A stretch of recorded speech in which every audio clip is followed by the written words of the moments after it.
Didit kecil sangat dekat dengan kakeknya yakni Presiden Soeharto dan sangat mengagumi ayahnya Prabowo Subianto. Namun, setelah reformasi atau peristiwa Mei 1998, Didit praktis tidak bisa lagi melihat sang ayah. Prabowo diusir dari keluarga Cendana karena dianggap telah berkhianat, ingin melengsarkan Pak Harto. Didit sangat terpukul. Dia sering termangu dalam sepi, mengudarakan kerinduan yang tak terjawab.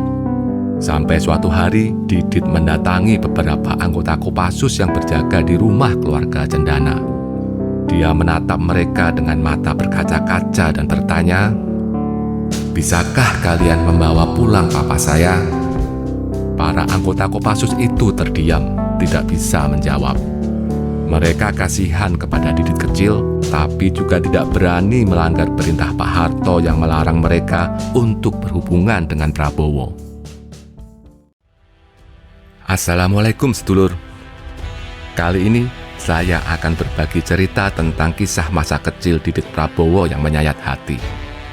Cerita ini diambil dari buku karya Ade Ma'aruf yang berjudul Prabowo Subianto, Jalan Terjal Seorang Jenderal. Didit Prabowo lahir pada 22 Maret 1984 dengan nama lengkap Ragowo Hedi Prasetyo. Nama tersebut merupakan pemberian dari sang kakek yakni Presiden Soeharto. Saat kecil, Didit sangat disayang oleh kakeknya. Hampir semua keinginannya selalu dituruti Pak Harto. Ini yang membuat beberapa anggota Kopassus yang mengawalnya pusing tujuh keliling. Didit sering meminta kepada mereka untuk membelikan ayam KFC atau McDonald sehari bisa berkali-kali. Kalau permintaannya tidak dituruti, Didit bakal mengadu kepada eyangnya. Kala itu, siapa yang berani sama Pak Harto? Sementara di sisi lain, Prabowo melarang keras anak buahnya untuk membelikan Didit ayam KFC ataupun McDonald. Repot bukan? Untunglah, Prabowo segera tahu akan kebiasaan anak sematawayangnya itu. Dia kemudian menemui Pak Harto dan menjelaskan dengan baik-baik tentang alasan kenapa Didit dilarang keseringan makan KFC atau McDonald. Sebab di rumah sudah dimasakkan makanan yang lebih baik dan lebih bergizi ketimbang ayam KFC yang masuk dalam kategori junk food. Sayangnya, masa-masa bahagia itu tidak berlangsung lama. Pada Mei 1998 terjadi badai politik di Indonesia. Ribuan mahasiswa berdemonstrasi menuntut Presiden Soeharto mundur. Para mahasiswa bahkan sampai menduduki gedung DPR MPR. Hal ini membuat keluarga Cendana marah kepada Prabowo. Mereka curiga bahwa itu disengaja oleh Prabowo sebagai bagian dari konspirasi untuk menjatuhkan Pak Harto. Tutut Soeharto menegur Prabowo, "Kamu kemana saja dan mengapa membiarkan mahasiswa menduduki gedung MPR DPR?" Prabowo dengan sengit balik bertanya, apakah ia harus menembaki para mahasiswa itu? Keluarga Cendana pun tambah meradang. Mereka beranggapan Prabowo punya agenda tersembunyi. Prabowo dinilai telah berkonspirasi dengan B.J. Habibie, Amin Rais, dan para reformis lain untuk melengsarkan Pak Harto. Mami Soeharto dengan amarah memuncah, kemudian menunjuk Prabowo dan berkata, "Kamu pengkhianat, jangan injakkan kakimu di rumah saya lagi." Titik Soeharto yang ada di dalam ruangan hanya bisa menangis kencang melihat suami terkasihnya diamuk oleh keluarga besarnya. Prabowo terpaku, dia merasa telah difitnah habis-habisan. Di luar dia dianggap sebagai bagian dari antek keluarga Cendana, sementara oleh keluarga Cendana sendiri dirinya justru dianggap pengkhianat. Apalagi setelah itu Pak Harto memberikan perintah yang bunyinya bak petir di siang bolong. "Tinggalkan pengkhianat itu," kata Pak Harto kepada Titik. Dengan diiringi tangisan Titik yang tak kunjung berhenti, Prabowo pergi meninggalkan rumah keluarga Cendana. Sejak saat itu, Prabowo dilarang datang ke rumah Cendana. Bahkan yang lebih memilukan, Prabowo dilarang untuk bersatu dengan istri dan anak kinasihnya Didit. Karena tekanan politik yang begitu dahsyat dan fitnah bertubi-tubi, Prabowo akhirnya memutuskan untuk pergi meninggalkan Indonesia.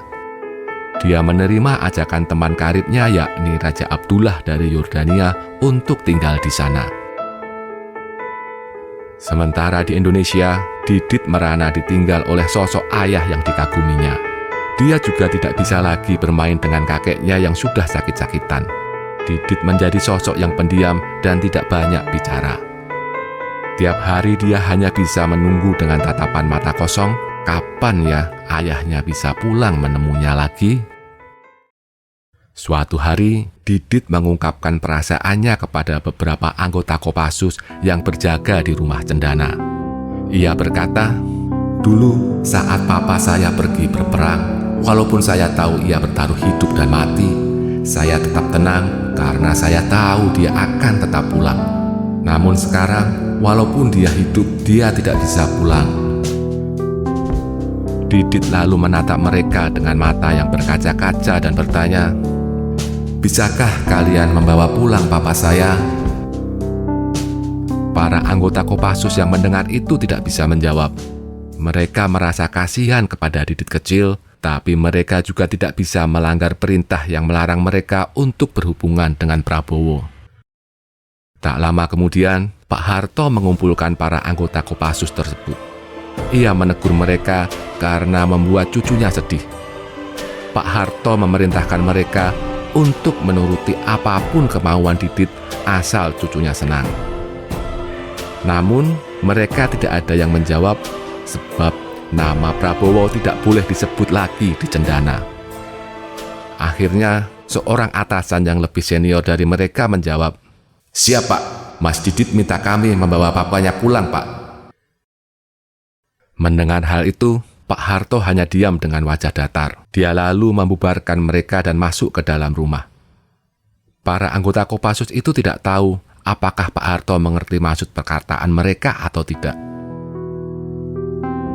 Untunglah, masa-masa sulit itu kini sudah berlalu.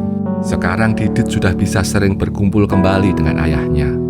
Bahkan dia bisa menemani ayahnya saat berjuang di Pilpres 2014, Pilpres 2019, dan Pilpres 2024.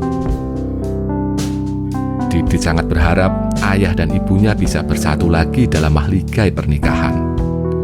Sebab ia yakin ayah dan ibunya masih saling mencintai meski telah dipisahkan secara paksa oleh dinamika politik. Terima kasih sudah menonton. Wassalamualaikum warahmatullahi wabarakatuh.